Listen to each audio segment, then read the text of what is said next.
voir maintenant le processus effectuer la gestion intégrée des changements. L'ensemble des demandes de changement seront traitées par ce processus. Donc, tant que les baselines ne sont pas signés, tant que les référentiels de base ne sont pas signés, ou que les plans ne sont pas finalisés, c'est pas la peine de faire des demandes de changement.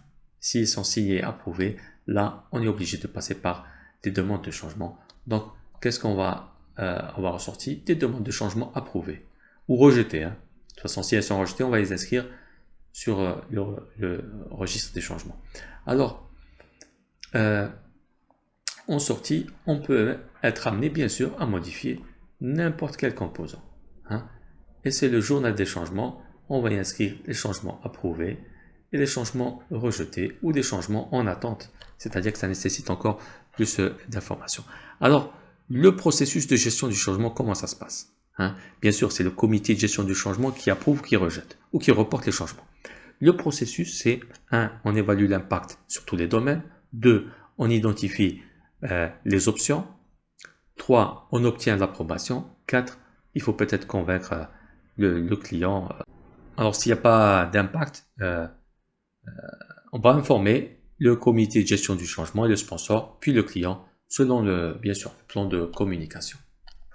Alors, bien sûr, les demandes de changement approuvées sont implémentées par le processus qui se charge de diriger et de gérer le travail du projet. Donc, ce processus a pour objectif de passer en revue toutes les demandes de changement, à approuver les demandes de changement ou à les rejeter d'ailleurs et à communiquer les décisions. Alors, ce qui est important de savoir, c'est que ce processus considère les changements de manière intégrée. Donc, on va étudier l'impact sur tous les domaines. Ce processus aussi permet de gérer le risque de manière globale. Même si une demande est verbale, elle doit être enregistrée et passer par le système de gestion de configuration ou de gestion des changements. Donc, même s'il est verbal, on doit la transcrire. Et peut-être, il faut rajouter aussi des informations sur l'impact, l'échéancier et le coût.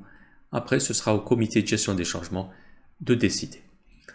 Alors, des fois, l'approbation du sponsor ou du client peut être requise. Et les demandes acceptées peuvent nécessiter aussi de grands changements. Donc, il faut faire attention à ça. Il faut faire attention à ces éléments. Donc, la description du process est décrite dans le plan de gestion des changements.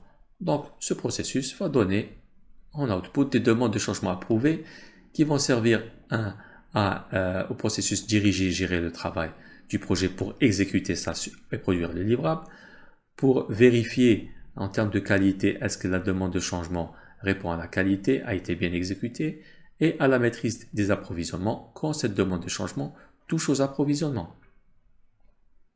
Donc, on a besoin, en input, toutes les demandes de changement atterrissent ici.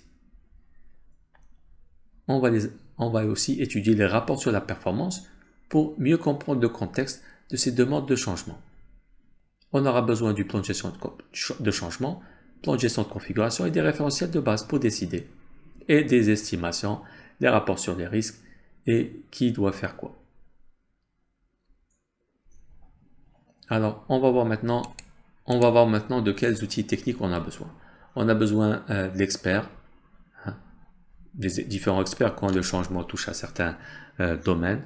On a besoin d'outils pour maîtriser les changements. Des fois, il y a des outils qui permettent d'élaborer un workflow de décision. Et puis, d'enregistrer à la fin, bien sûr, la décision et d'analyser les données. Est-ce qu'on continue à faire avec cette option ou cette option et évaluer le coût-bénéfice. Alors, on va prendre ensuite une décision. Il y a plusieurs processus de décision.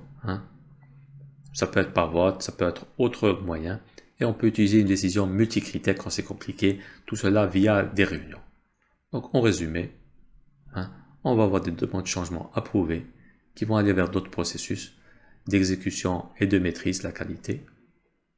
Et tous les changements atterrissent ici en comprenant les rapports et en s'appuyant sur des plans et les références de base.